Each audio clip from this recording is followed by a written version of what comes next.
This is Relatively Prime, funding in the mathematical domain. I am Sam Hansen.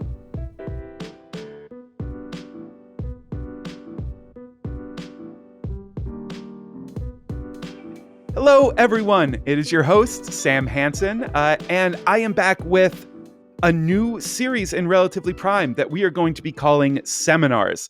And it's going to be going out into the Relatively Prime feed off and on, and it's going to be tackling the big questions about mathematics. So not from mathematics. We're not going to be digging deep into specific mathematical concepts here, but we're going to be doing more of a meta conversation about what goes on in mathematics. And our first conversation is going to be about funding in mathematics. And if you find that you have a question that you want to hear a seminar about, please just email seminar@acmescience.com.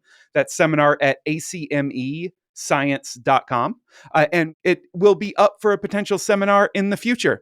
So without further ado, to join me and discuss funding in mathematics, I have Carrie Diaz-Eaton, a mathematician and the Associate Professor of Digital and Computational Studies at Bates College, as well as the Executive Director of the Rios Institute. Drew Lewis, a mathematician and independent consultant. And Jude Higdon, the Chief Operation Officers of the Institute for Quantitative Study of Inclusion, Diversity, and Equity, or QSIDE. Hello, everyone. Thank you so much for joining me. Hello. Thanks for having us. Good to be here. And so, first off, let's talk just about where funding for math has traditionally come from. And I can give a short little rundown. About 64% of the funding in math comes from the NSF. 18% comes from the Department of Defense. And these are the federal funders, not including the private funders. And the reason 18% is from DoD is that is where the NSA, or National Security Agency's money sits. And 12% is from HHS, which is where the NIH money sits. So has anyone here, dealt with getting federal funding? What was it like? I guess I can talk a little bit about the process. I'll start. There are many divisions within National Science Foundation that give federal funding for mathematics. So one of them that I think folks are most familiar with is the DMS, Division of Mathematical Sciences. But I don't actually usually get funding from them at all. So in my world as a mathematician, I work very interdisciplinary. I do a lot of education research. I also do some in math biology. So I have been funded by programs in the education side of the house and some programs that are joint between education and biology. So each of those programs has like a flavor, I think, like you try to figure out, what are you doing? What kind of project do you have in mind? Is it going to be something that is focused on a particular research area? Is it going to be about bringing new trainees into your lab? Is it going to be about something you're doing for your institution to create capacity for something more? There are like all sorts of different ways that you can get, or reasons why you might look to get funding for mathematics. My sort of experience with that is like sometimes putting in proposals that get shot down and then eventually getting proposals in after coming back to the drawing board and revising them and listening to feedback and getting funded. But it can be a very long process. It's a very lengthy, very intensive process. There are way more grants than can possibly get funded. It's very competitive. I've also served on the other side of things, reviewing proposals, and many proposals are great, and we can't certainly fund them all. And so it's overall a very difficult, rigorous, intensive project that gets measured all the way down to your margin size and point size, and with some percentage chance of getting funded. But when it does, it really can open the doors, not just for mathematicians and for innovation, but also for students and trainees that are also employed on projects as well. I'm happy to jump in and talk about my experience there. So, I've been part of, similar to Carrie, I've been part of more application processes than funded processes. I think that's just sort of how it goes. Again, not being a mathematician myself, I sort of rep mathematicians, right? And so the role that I generally play in the proposal process is sort of narrative story building and trying to think about the why of the questions around this. My experience of federally funded grants, as one of the, at least historically, we'll see where that goes, is that federal grants particularly are incredibly onerous in terms of the strictures required, the sort of the hurdles you have to jump through, both organizationally, and as coming from a nonprofit, a 501c3, not from an academic institution that has that sort of baked into the sauce, that's particularly onerous for my organization to sort of overcome those hurdles. So we have, and especially in the current political climate, largely walked away from even seeking federal grants. I've been part of several successful NSF grants, one successful NIH grant, and more proposals than I can probably count or remember at this point. But they are, in my experience, federally funded grants are from federal institutions like the NSF, the NIH, the Department of Education, the Department of Defense. We don't tend to apply through the Department of Defense. I've never been part of that process, but it's just a tough process, right? It's really hard to check all the boxes and to get everything in the exact right ways. There is a lot of bureaucratic structure to it. The payoff can be quite good, right? Because if you are successful, the numbers, the amount of funding available there is quite good, and historically has also been incredibly stable once you're funded. I think the gravity, the sort of physics of that world are changing pretty quickly right now, in ways that I think folks did not think they could be. But that's been sort of part of my experience with the funding landscape at that level. Drew, is it possible for you to talk at all about sort of like what the impact of these grants means? Like, what are some of the things that are actually happening when mathematicians are getting funding?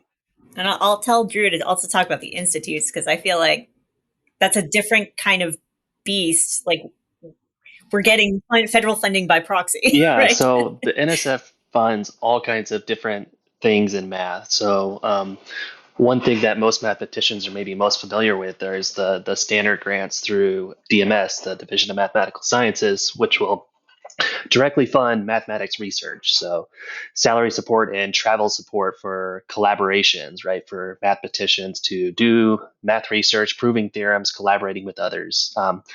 Another big thing they fund is conference grants, right? This is across divisions and directorates, but they will fund directly conferences around different topics. So, for instance, the Southern Regional Algebra Conference that I helped organize one year, we got a DMS conference grant, help support that and pay for particularly early career faculty to be able to attend the conference. To Carrie's point, one of the big things that DMS funds is let me see if I can get the acronym right, is the Mathematical Sciences Infrastructure Program or something similar, which funds these big math institutes. So MZ is one of them, right? And then there's AIM in Pasadena and ICERM at Brown University. And I think they also fund IAS at Princeton and two more. IPAM, UCLA. Yeah, and then the one in Minnesota, Minneapolis. No, they don't fund that Not anymore. anymore. SL Math is the one you're missing, I think, from the list. Yes, SL Math is the other main one, but they do still partially fund the Minnesota one. It's just not one of the big 6 mathematical sciences research institutes. Not to be confused with the Mathematical Science Research Institute, which is now SL Math. Yeah, so these institutes are great because they host, in addition to shorter conferences and things, they also have longer programs and collaborations. So, for instance, all 3 of us were part of one of those at MZ a few years ago, where we all got to go to MZ for a month and collaborate together in person. But they also do semester-long or even year-long kind of collaborative programs where folks who are on sabbaticals can come and really intensively work on these projects for an extended period of time. And this serves as a great kind of, I want to say incubator, that's not quite the right word, but maybe catalyst is the right word, to really make significant progress on these hard problems and provide that time and space for people to think really deeply about these kinds of things.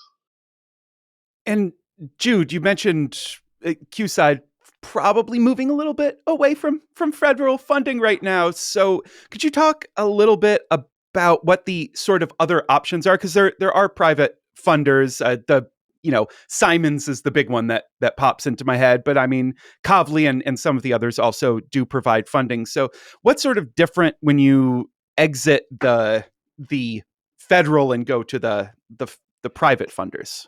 Well, there's also a missing link in there, which is state funding, and there's a huge amount of opportunity there. And I think sometimes folks forget that there are state and local grants. And so we've actually been wrapped into a lot of work around state level grants. We're doing a ton of proposal work with a collaborative in the state of California around the Racial Justice Act.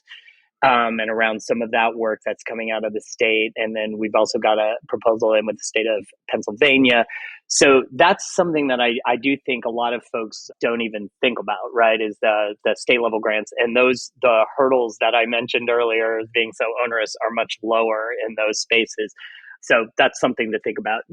Primarily where we have looked for funding is to private foundations historically. And I think for nonprofits, that tends to be the place they tend to look for state grants and for foundation grants. And so, yeah, there's a ton of them for the kind of work that we do at QSide. Even some of the traditional large funding foundations aren't really appropriate. So the places we tend to look are to mission aligned foundations, right? So the big ones that do work related to like criminal legal system reform, like the Arnold Foundation or Arnold Ventures.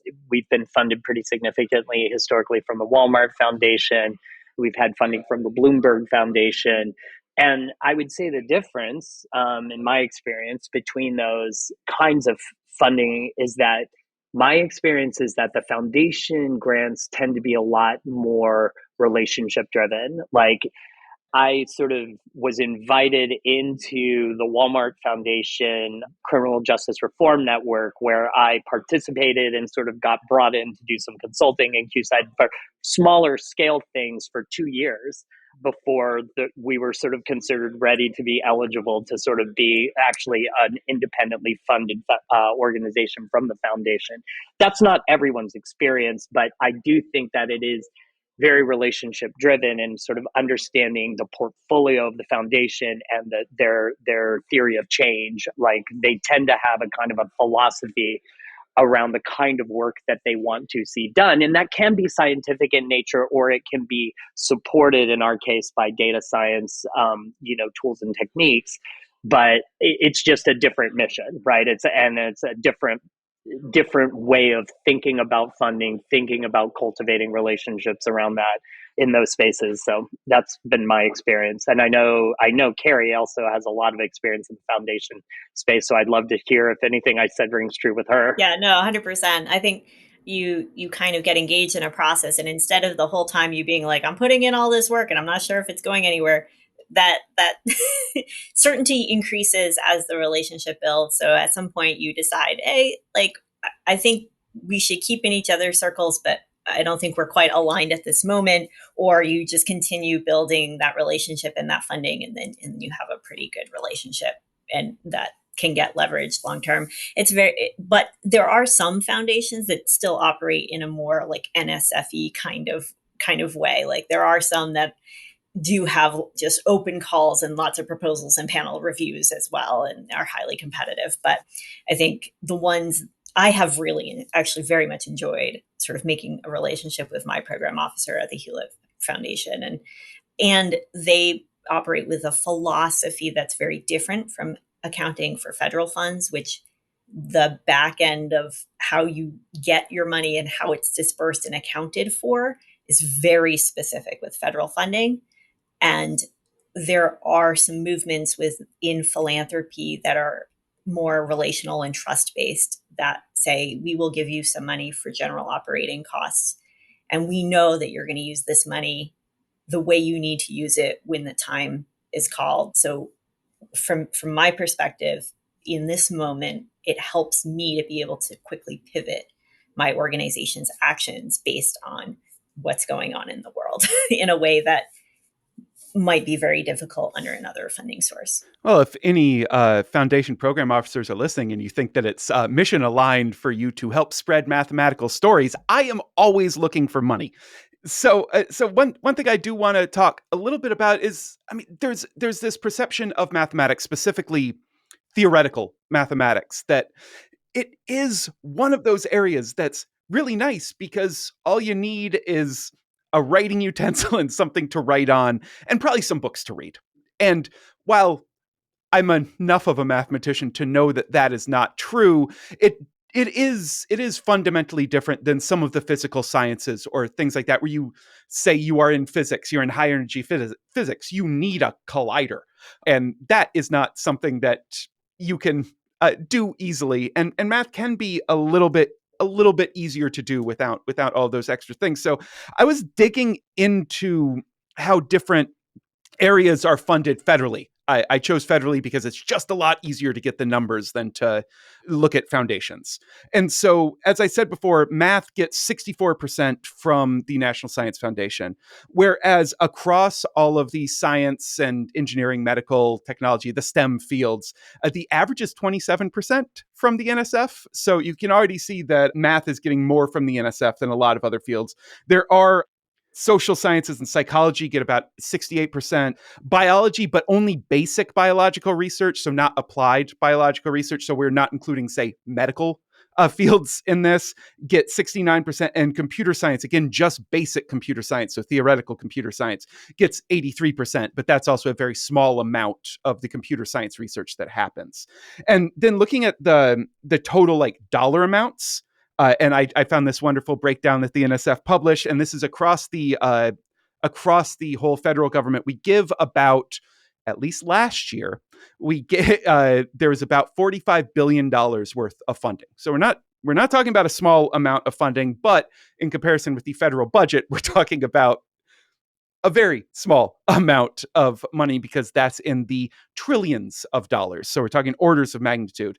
And there, computer science got 2.3 billion, geosciences got 3.4 billion, life sciences got 19 billion, physics got 9.5 billion, psychology 2.29 billion, engineering 3.8 billion, social sciences only 766 million, and math and stats $608 million.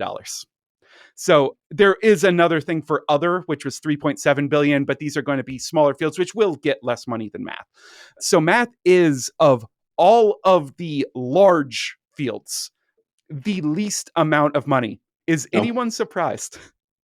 No, I mean, and I think I think part of the reason is exactly what you said. Historically, it hasn't required a lot of large equipment and costs and purchases, and so the vast majority of math funding is about like conferences and collaborations and travel, and that's why the math institutes are this overly large, disproportionate amount of money that sort of acts as these mini hubs for a lot of that, and otherwise equipment costs have been traditionally a lot lower. So I'm not surprised, but I think it is, for the audience, it may be an interesting observation that we are maybe the lowest funding, but we also have a high dependence on federal funds. I think the with the exception of folks who actually are mathematicians getting funded under biology, like me, or something like that, a lot of this is really made possible just with federal monies, because and there are fewer foundations out there, and fewer different kinds of federal agencies that are supporting this work. Unlike, biology might also be supported by EPA or something. The landscape is shifting across all of those granting agencies, which is, I think, what we're getting to. I think the only thing I would add is that one of the reasons why we, as a mission-driven and applied, we're really a data science nonprofit, right? With the shorthand for QSide is data science plus social justice, right? That's like social justice problems examined and tried to solve social justice challenges through innovative uses and partnerships of using data science in that space. We have never found a home anywhere in the federal ecosystem for anything related to that. Both my husband and I, who co-founded QSide, we are both scientists at our core. My doctorate's in psychology, his is in applied math. even in the applied math field, the true mathematicians in the group, correct me if I'm wrong, it can be even for sort of like more traditional applied math work, it's a heavier hill to climb in some ways in the federal ecosystem. Hyper applied, mission driven work of using tools and using innovative tools or developing innovative mathematical tools that can sort of be used in social science contexts. We have yet to find a home or a kind of sympathetic landing spot for that within the federal ecosystem. We've tried, and sometimes we get subsumed in other types of grants, like social science grants or something, as kind of the resident quant nerds, and to kind of bolster that. But we haven't really found a spot for this work within that landscape. One thing that really strikes me when I'm thinking about all of this is that math now, and I don't want to get all soapboxy. I also don't want to say things that are truthy and not truthful, but it really isn't that big of a stretch to say that mathematics is the thing that underpins most of this science at some level. Sometimes you have to dig really, really far down to get to it, but at some point there needs to be some math involved in most of this, as long as there's any, quantifiable research going on. And yet I've always felt a certain idea that a lot of people have that math is just sort of done, that it's this thing that exists and we have the math. And I worry about that some when we're thinking about funding in particular, because as our university systems continue to move more and more in the corporatized direction that they have continually done under neoliberal leadership, I worry that without the funding, with just being viewed as this thing that's sort of complete, that math will atrophy a little bit.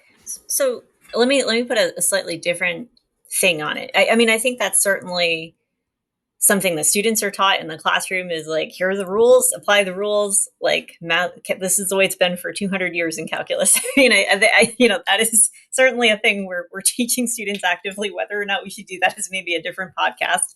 But I think one of the things that I have been, I wouldn't say struggling with, but reprocessing, I think is the word to use, is that traditionally DMS funding, mathematical funding direct from like the federal agencies, has focused on mathematical innovation and not application. And when you go to application, then you seek, funding from the other divisions, from the other places.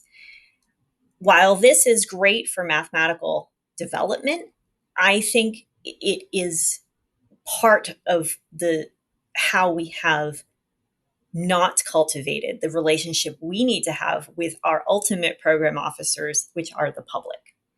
And I think that this is a huge problem. How much are mathematicians the folks who are spotlighted when breakthroughs are made in all of these other areas, right?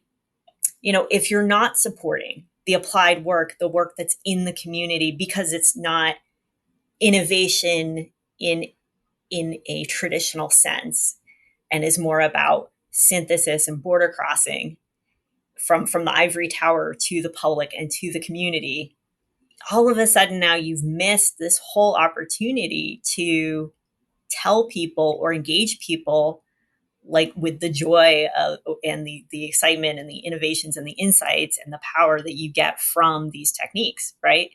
You've lost the right to claim it now, that you're relevant and important to society. So I want to really appreciate how DMS funding has been used to really make sure that we are ahead on the innovation side, that we're contributing to, like, thinking about, like, new complex problems before they're a problem, right? Which is like the underpinnings of theory, mathematical theory. But I want to say at the same time, I think we have created our own problem with who we're seen as and who we're seen for by the rest of the public. Yes. 100%. I mean, that is part of why I do the work I do, right? Like I want to tell these mathematical stories. It's one of my favorite things to do, even though I do prefer telling theoretical stories than applied stories. But that's just because that's the area of math that I always gravitated towards myself. The applied stories tend to be much more enjoyable for everyone listening, though. And so now, as Jude previously indicated, let's move to today. Well, actually, I'm going to send us back to about October 2024. Like, I mean, there's a long history that we could be talking about around different political parties' views on scientific funding, but we're not going to dig all the way into that because this podcast would be 45 hours long. So instead, Drew, can you tell me about the October 2024 Commerce Report from Senator Cruz? Yes. So in October, the Senate Commerce Committee, headed by Ted Cruz, released a report. I forget the title off the top of my head, but essentially they went through the portfolio of NSF funding looking for keywords in a list. So any grant that used words like diversity, equity, inclusion, belonging, identity characteristics like Black or Latine, and cooked up this database of all these grants that use these words. They did into some manual checking. They thought that black holes were important, right? So they took those off of the list, right? But if you're talking about supporting Black people, then that went on their list. And so they released this database of grants to target. I guess I should say they only very recently released a full database. They put out a report in October, and where they kind of cherry picked some particular grants on there and lambasted them in their usual kind of rhetoric about how terrible it is to actually include and support people of various identities. Yes. So, and that report highlighted about $2 billion of quote unquote woke NSF grants. And just know, whenever we're talking about woke today, there's likely scare quotes around it because it is very, very scary. And so that's, I mean, 2 billion, that's about a little bit under a quarter of the NSF's annual outlay. So that happens in October, and then there's an election in November, and in late January, our current president jumps into office, and on the first day, first day, and then some days after, does anyone want to give a colorful description of some of the executive orders that came through?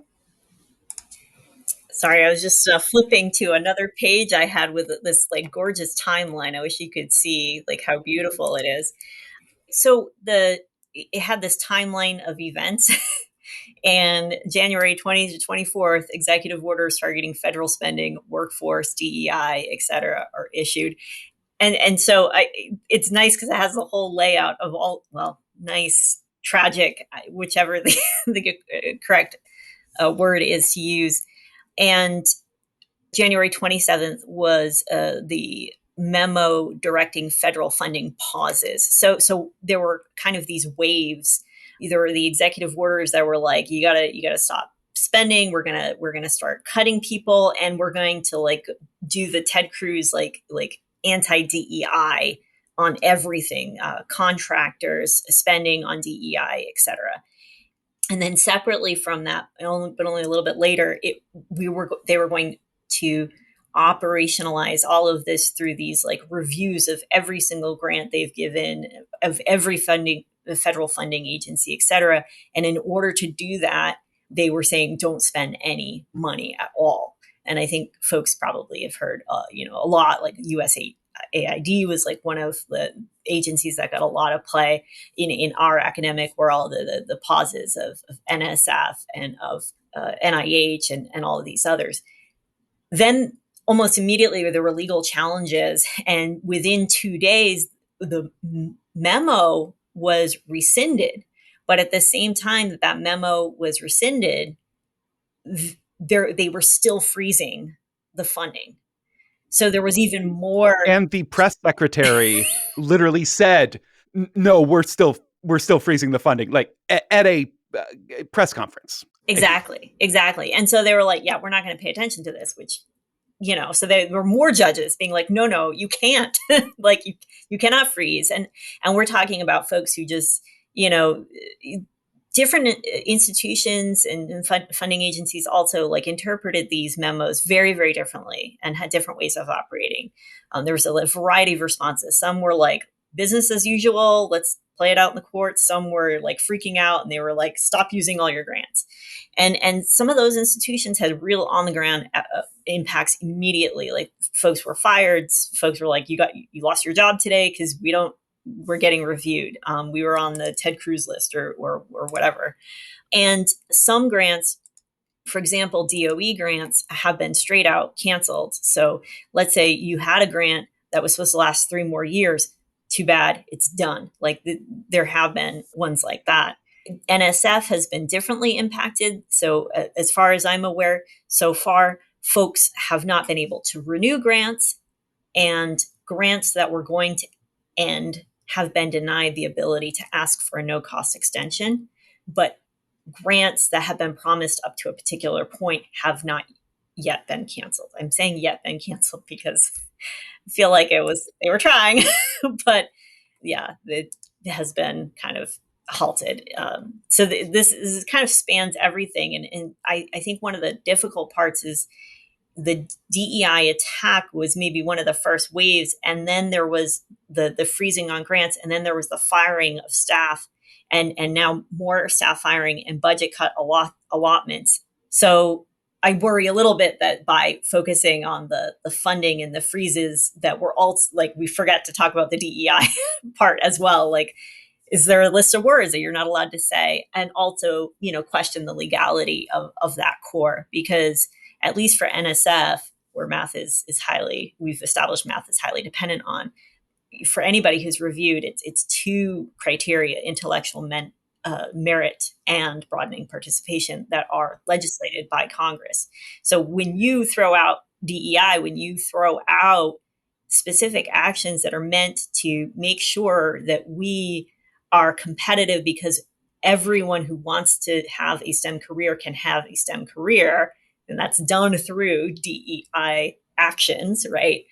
If you have removed that ability, then you're not actually, executing the instructions of Congress. Yeah, that is a really important and good point. Like this has been legislated. Broader impacts is in the actual law, but the executive orders are apparently trying to limit how you do it. And as people on Blue Sky, because we're not going to talk about the Hell site, have been pointing out specifically, as say Shonda Prescott Weinstein, like this is effectively a resegregation effort in many ways, trying to limit higher education and the other groups that need this sort of funding to include people who have historically had the power and privilege to take part in those groups and not trying to keep the door open.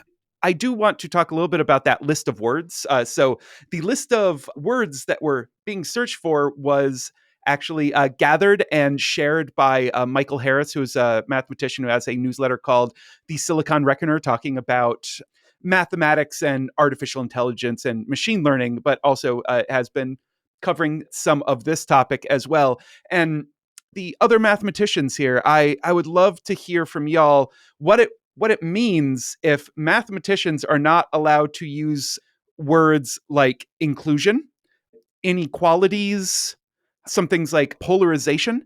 Are those words that might trigger math grants to be looked at weird, but yet have nothing to do with quote unquote I think wokeness? if you just do the naive search through the grants, you're going to find a lot of math grants with those words. But at some point, I think it's a little bit of a distraction to think about that, because we already saw with the Ted Cruz report, right? He went through, black was one of the words in there, right? And specifically in this report, he said, oh, if they're just talking about black holes, that's okay. So they want to support black holes, they don't want to support black people. So I think the same thing with the math grants. They're going to look, and if you're talking about inclusions of sets, right, they're going to say, oh, okay, this is fine. If you're talking about including students from underrepresented groups in your work, that's going to get flagged. So I hope that you are right. I think that you are right now, but something that I worry about here is this push that seems to be coming from our unelected apartheid Clyde with the black hat and the fun adult boy jumps, Elon Musk, and of this push to fire everyone and I think start using LLMs for everything. So large language models for pretty much everything. And I do think that as long as there's humans looking at these things, we don't have much to worry about. What happens if there aren't humans to look at them? Because they've already fired 168 people from NSF. Sam from the future here. Sorry to pop in like this, but this is a fast-moving story that we are talking about during this seminar. And I have to let everybody know that between the recording and the release of the episode, the courts have jumped in and required the administration to reinstate all of the fired employees. Some of them have been reinstated but placed on administrative leave, and we don't know the specific results at the NSF employee for employee, but those fired employees are right now technically rehired. Okay, with that said, let's go back to the seminar. So that was about 20% of the workforce, and there's talk of cutting hundreds more people, of like up to a 50 to 60% total cut of workforce staff, not to mention the fact that the House budget proposal probably will cut 50% to 75% of the funding that NSF gives out in grants. So what if humans no longer look at them? Yeah. So there's a really quick anecdote that I'll share that speaks to exactly what you're saying, Sam, from the first Trump administration, where they went through and they preferred the word homosexual to gay. And so they did these massive find and replace. This is something that a lot of people in the queer community remember, but I think folks who are not in the queer community may not remember. And so they did this like in this mass way, like across all of these documents. And there were people whose names were gay who were then renamed homosexual in the process.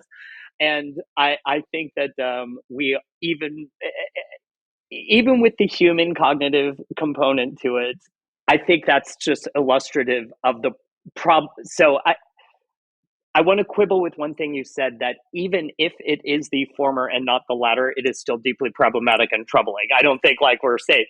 But even if we accept that one is okay, and like more okay, one scenario is more okay than the other, like we'll put it there. I think that as someone who grew up on Don't Ask, Don't Tell, and grew up under the regime of it is not being a thing, but it is being known as that thing, and using those words and having the taste of those words in your mouth. Linguistics matter. Language matters. And the outlawing of words like diversity, equity, inclusion, and belonging is inherently deeply problematic, not just for the tactical kind of results of that, but it is a problem, right? Like we have to resist that impulse. Like it is a problem globally to have people telling us what we can say and what we can't in those kind of ways. So I'll get down off my soapbox and and relinquish the floor. It's a good soapbox, and it's one I'm glad that you reminded me of, because I've been thinking so much about the funding over the last couple of days. I forgot that on day one, he signed an executive order that removed my gender from the legal framework of the United States, which I'm going to tell you felt real good. That was a very very positive moment for me. So I'd love to talk a little bit more about the importance of program officers. So we have already discussed them a bit. We've discussed them both. We've mentioned them on the federal and the philanthropy side.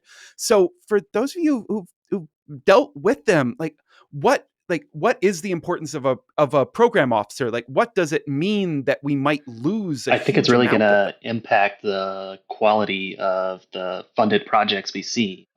So Carrie was kind of describing earlier kind of how the NSF process works. But I think something that was kind of skipped over there is that it's not just a black box. You don't just like write a proposal and then you send it in and then it comes back later, right? So most successful proposals, there's several conversations with the program officers along the way. You send them a 1 or 2 page summary. You have a conversation. Carrie was mentioning there's all these different programs that fund different sorts of things, and the program officers help you figure out what program fits what you want to do and help you align what you want to do with the goals of the program. So I think that is a huge part of what program officers do, in that they help make the science and the math better. Yeah, no, I was going to say also, and not just at the proposal stage, but they also travel to conferences. They're also where people are, and they might see a really good, talk and say like, "Hey, like, have you ever thought applying to our program, or could you be a reviewer?" And get people involved in the system and help to understand it. Was recently at the AAAS conference, which is the American Association for the Advancement of Science, which is a DC policy, broadly STEM professional society. And I mean, I was like, wow, there are a lot of booths missing because all the federal booths are gone. Like there's no, if you did happen to have some sort of affiliation with NSF, like that's not the hat you were wearing. Like, so you couldn't tell.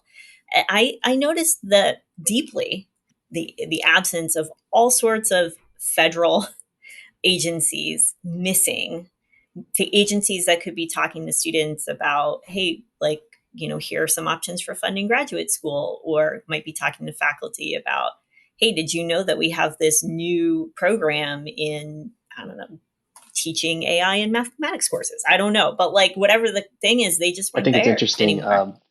So the Room Conference, the Research and Undergraduate Math Education Conference, is happening, I think, right now as we speak, like a quarter of a mile from the NSF headquarters. And the program officers were, because of the travel ban, right? We're not allowed to walk down the street to the conference. One of the other things that program officers do is that they help make sure that the review process keeps going, and they help, as Carrie mentioned, find people to review. They also make sure that all the meetings happen and that all the decisions are meeting their deadlines and things. And one of the things that I really don't want us to miss out on is the idea that the current administration could essentially stop federal funding, not by not spending it, not by completely shuttering the agencies or anything like that, such as they did with USAID. They could effectively stop it by just making it so that there's so few employees that nothing can actually get done. So they could claim, look, we're trying to spend the money, but if we don't have enough program officers to actually oversee all of the review processes and all of the grant applications and things, it could be that some grants get given, but it's a couple a year instead of the thousands now. Yeah, well, even the whole, firing, before they fired 10% of their staff, they they were asked to review all, I can't, I heard some number, I think it was like 50,000 proposals that they have funded already. So already they're like, where are we going to find the time to do that? Right. And then on top of that, you fire 10% of your staff. Right. And many who I've talked to say that's just the first round. Right. So you're actually creating extra work, not efficient work. And so, I think that I have heard suggestions about using things like generative AI, large language models, to step in and fill these roles, as if, the quality of mostly, but not all, a lot of PhDs is somehow can be replaced by a generative AI. I think it shows a general disrespect for what program officers actually do, right? And I think, like, I have heard some folks chime in with critiques about NSF, and I'm like, now is not like, I get it. There are always things that can be improved, but like, now's the time to like go on the other side and say like, yes, we're critiqued because it's an important thing in our lives that we want to get better, and sometimes we need to also fight for it too, right? And don't forget that at the same time. I would totally agree with you, Carrie. And I think I would, rather than saying, I don't even know that it gets to the level of disrespect, because I think to garner that type of language, requires an understanding of something, right? And I think it's actually ignorance fueled contempt is sort of how I would phrase it. I think it's like folks literally do not understand what is happening. I think part of the disconnect Carrie sort of touched on earlier in the conversation, but I do think that it is sort of a multi-decades driven philosophy that government is inherently wrong, government is inherently bad, anything funded by the government is inherently wasteful. And that is the sort of like the noble truth that undergirds all of this, and all the actions flow from there. So it's like, if that is the foundational sort of cosmological philosophical belief that you have, anything is justified at that point. And, you know, this is where we get into these scenarios that go far beyond the NSF, where it's like, oh yeah, oh, those folks were keeping our nukes safe. Oh yeah, those folks were like helping us respond to make sure Ebola or the bubonic plague doesn't end up in the, you know, but you don't understand that that's actually a function of government, because it is sort of ignorance fueled contempt of everything governmental. Yeah. And when it works, you don't know it's there. Right? Like, unfortunately. It's odorless and flavorless. Yeah. Yeah. I think we saw this. We're seeing this also. One of the other orders had to do with trying to cut the overhead to 15% and not really understanding what that actually means. And if you look at some of the DEI memorandums or memos or whatever kinds of things that have been sent, they try to position DEI in particular as like taking away from low income white people, right? Like they see it as a taking away. And so what I think is really interesting is some folks made this really nice map of NIH funding where you can go and look to see top NIH funders in your state. And it turns out that for Maine, on that list of top 3 are 2 biological laboratories that are, I would say, economic powerhouses of our Republican 2nd district in a rural area. That, and we are talking about millions would be taken away from them by cutting the NIH overheads to 15%. Millions direct to them, and multiply by at least a factor of 2, if not more, for the impact to the local area.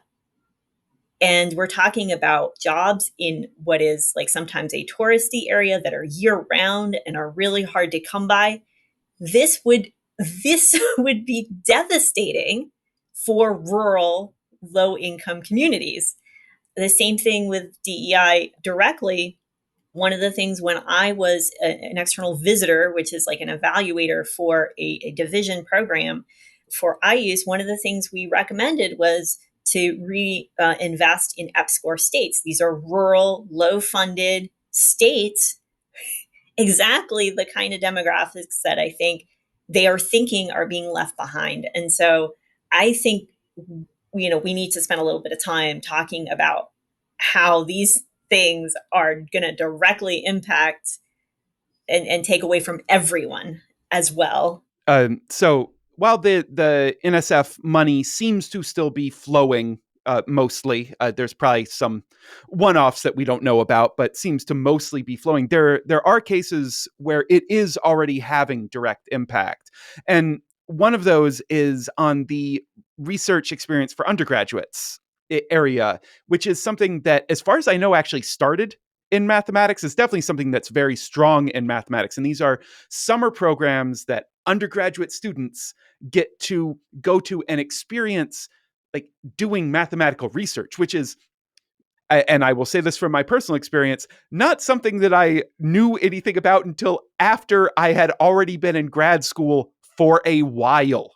It's not even like you start math grad school and you start in classes. Like you don't, this is not like biology or physics or something like that, where there's labs that you go into right away. And oftentimes you're already in undergrad times. So I would love to know if either of you have had any experience with REUs and what it could mean if these REUs keep shuttering, and what that could mean for mathematics, and also like the bigger picture of what it could mean beyond just our parochial little area. I wouldn't be talking to you today if it wasn't for an REU. I wouldn't be a mathematician if it wasn't for an REU. So when I was an undergrad, I was a computer science major, and I did a math major too, just for funsies to make myself a little different. But one of the elder math majors shared about what they did at a REU experience the summer before, and I thought this was amazing that you could go get paid to do math. So I went and did one of these and learned what math research was, and then immediately decided I'm not going to go be a programmer bro for the rest of my life. I'm going to apply to grad school in math. And I don't think that's a unique story. I shared this on Blue Sky the other day, and a bunch of people are applying. Yes, me too. I did a REU. I would not be a scientist today if I had not had this REU experience back at the time. And we're seeing so many of these are being canceled this summer because of a lack of funding. And I think what's really crucial about the REUs is they happen for students at a very particular time in their preparation career, right? You do these in the summer while you're an undergraduate, and that often is the catalyst to get undergraduate students to think, oh, I could go get a PhD. I could be a scientist. And when you take that away at that critical time, right, they're never even going to think that they have this opportunity to come do that. And so it's just going to be an incredible loss for us, 10, 20 years down the road when these would have been scientists with PhDs doing the cutting edge, math and science research that we want to happen. Yeah, back when I was talking about program officers at meetings, like I was at a meeting, an NIH program officer was there saying, "Hey, like, did you know that if your advisor has NIH money, he can write for a supplement to help hire you so that you can spend a semester or a year or however much time working on your dissertation and not have to teach?" And I was like, "What?" So I went and told my advisor, "You can hire me." And he's like, "I can?" I'm like, like if that program officer hadn't been there, I mean, how much I did not need extra years, believe me, to finish my PhD. It was, I don't know if I would have finished. So yeah, these are, I think, REUs. I think I've also seen it in my own students. Grad school admissions are down, particularly institutions that rely on research funds to do this. I think for some places, there is a little bit more going on. There was renegotiation of union contracts that were already raising wages on this teaching and research assistant side. And then when coupled with all of this uncertainty about federal funding, it's just like caused some places are pausing entire graduate enrollments. And so I think it is going to have impacts for a long, long time beyond the immediate.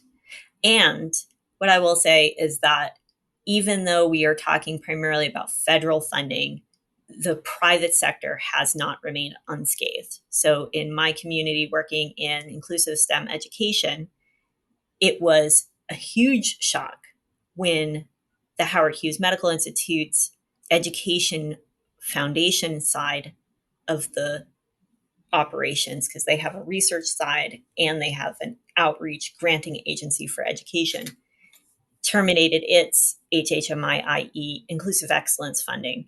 This means they had a few different cohorts go through the program.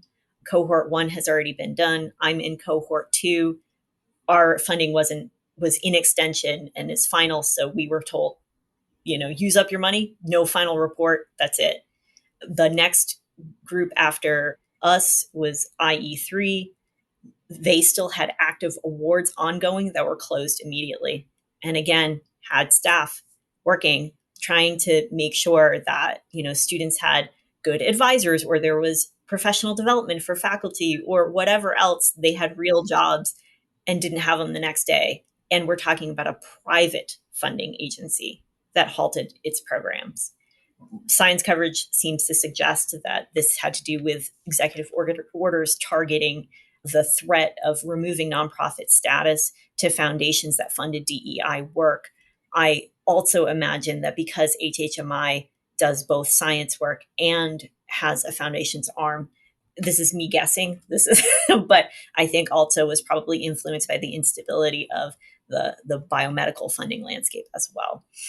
So where some might be pivoting towards private grants, some of those have also been withheld, and we've seen Mark Zuckerberg's foundation CZI removed one of its fellows programs that were targeted towards supporting early career research fellows, and other foundations. I think Sloan, for example, has sort of said we don't expect to give any high number awards because we think we're going to get 10 times the applications, and so we want to, we're really probably going to try to fund more awards for less money. And so this is having ripple effects throughout the entire ecosystem, and I think for many years to come, and has maybe opened our eyes to whether institutions were really fundamentally invested in equity and justice or just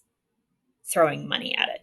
So Carolyn Iverson on Blue Sky, I believe it was originally shared on February 22nd, but the list keeps growing. It shared a spreadsheet of reductions in admission and hiring at institutions as far as they are aware. And so that now includes a reduction / pause at University of Wisconsin-Madison, where I got my library degree, across all programs. There is 25% delaying offers at UNC Chapel Hill. There's up to 60% admission cut at University of Pennsylvania. And this is all this expectation of getting less and less money. And there's also a number of places that are also instituting hiring freezes or slowdowns or pauses. So well, I, of course, have been focusing us mostly on math today. Like, this is it's a landscape-wide sort of problem, and one that, if I'm going to be completely honest, might actually start impacting maths. That might impact math slightly less than the other fields, just because math gets slightly less funding. Whereas, in health funding, the percentage of, in health, there's just so much funding that it could have outsized impacts. Yeah, though I think we have to say for whom. So I think that there's a huge asterisk here. So, for example, Lat Math this year couldn't provide funding for any faculty other than who was invited to speak. That's a direct result of the freezes and the unknowingness of funding. So now we're talking about specific initiatives that are meant to celebrate and build the capacity for mathematics research that happens within the Latino community in the US. And so I think the impacts for whom have to be, I think there has to be a huge asterisk there. Of course, yes. You are very correct, because while you might be able to convince, say, your department to give you funding to go out to the joint math meetings because they are, the big one, the thing to do, the smaller conferences could, the for whom could impact them a lot more. Or some people don't have departments that have money to send them places. I've been there before in my life, Oh, no. That of course, I'm like, but just if you're likely to get any money at all, it would be probably easier for the larger conferences than smaller ones that probably have outsized impact on the people who attend them, as opposed to the JMM, which could have impact or could just be a giant waste of money for the people who attend. So, we've been going for a while, so I think we probably need to wrap this seminar up. And what I would like to do is to ask for any sort of final concluding thoughts, potential next steps you could see for what we could try to do to survive this changing in the landscape. Well, so I think that Carrie hit on something that, Chad and I have been really sort of zeroing in on within our sort of ties to the academic community, is the things that we believe in fundamentally are worth fighting for. And being quiet, being silent about those things is not going to save any of it, any of the things that we care about, right? It's just not.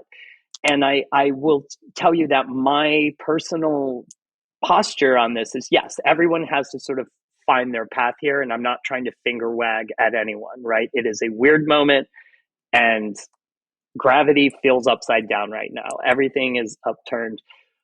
But I would just encourage everyone to know what you stand for and stand for it now, because it will get eroded right out from under you, and then there is a point at which it may be too late, right? And so, again, it's like, stand for what you stand for. Now is your moment. We all need to know, and we need to stand up strongly and link arms with people who believe in science, right? And who believe in the fundamental value of this I endeavor. guess what I'll suggest for things we can do to survive that I found helpful is just finding community with the other folks, like present company, that are committed to doing the work, no matter what's going on, right? And I think that's been really helpful for me, just to stay engaged and know that there are other folks that still care about this, that are still doing the work. It has to look a little different right now. We may have to rewrite what shows up on the public webpage about our work we're going to do, but we're still going to show up and do that work together. So that's been giving me a little bit of hope as we try and navigate all of this.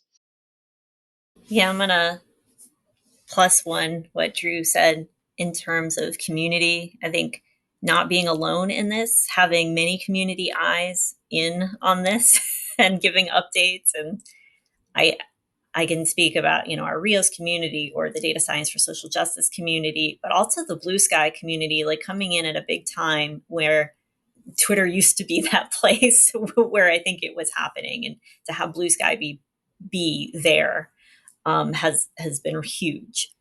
I'll also reflect on what Jude said. Know what you stand for and stand for that now. One of the things that happened pretty early into this process was, I feel like, as, I don't want to say an old person, but an older person than my students or early career faculty, I feel like this isn't the first time I've done, been in the academic ecosystem and had these, Trump as president and saw climate change get removed from all the websites and all of the things.